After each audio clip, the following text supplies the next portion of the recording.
ఒకసారి మీరందరూ కూడా రాబోయే కాలంలో తీసుకుంటున్నాం. గౌరవ ఎమ్మెల్సీ గారిని కూడా మాట్లాడవలసిందిగా కోరుతున్నారు. జమున పూర్ణమ్మ గారు,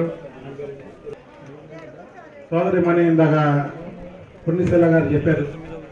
అయితే చూసుకోవడం చాలాసార్లు అడిగా, మా వాళ్ళని అడిగా, జల్లు గారిని అడిగా, వాళ్ళు చక్కగా మాట్లాడింది. అలాగే వాళ్ళు ఆమె ఏ పార్టీ అయినా సరే అంటే ఎంతో కష్టపడాల్సినటువంటి బాధ్యత ఆ కుటుంబ పెద్ద మీద ఉంటుంది.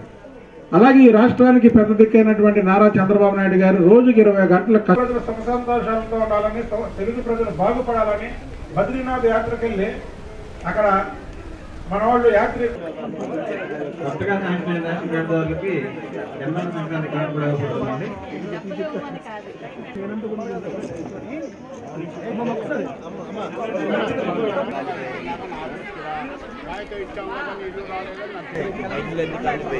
మీరు వచ్చారు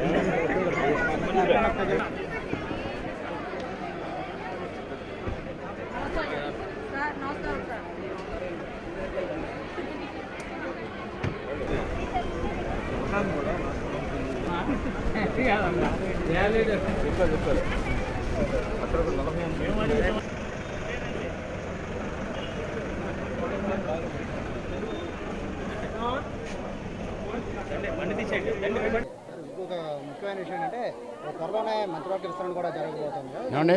మంత్రివర్గ విస్తరణ గురించి మీకు ఏమైనా సమాచారం వచ్చిందా? మంత్రివర్గ విస్తరణ జరగబోతుంది. అది మంత్రివర్గం కోసం ఈ సమయంలో మాట్లాడకూడదు.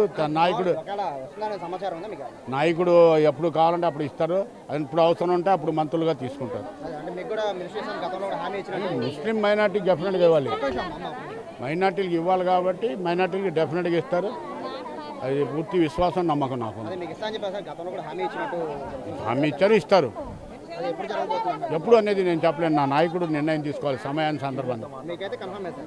కన్ఫర్మ్ అని కూడా నేను చెప్పాను, ఆయన ఇష్టం. అదే మీకు మాట ఇచ్చారని చెప్తాను కదా సార్. మాట నేను చెప్పలా, మీరు చెప్తున్నాను మాట ఇచ్చారు. అదే సార్, మామూలుగా అయితే మీకైతే మంత్రివర్గ విస్తరణ ఇక్కడ ప్లేస్ ఖాయమని భావిస్తారు. ముస్లిం మైనార్టీకి ఇవ్వాలి డెఫినెట్గా, అది ఇస్తారు.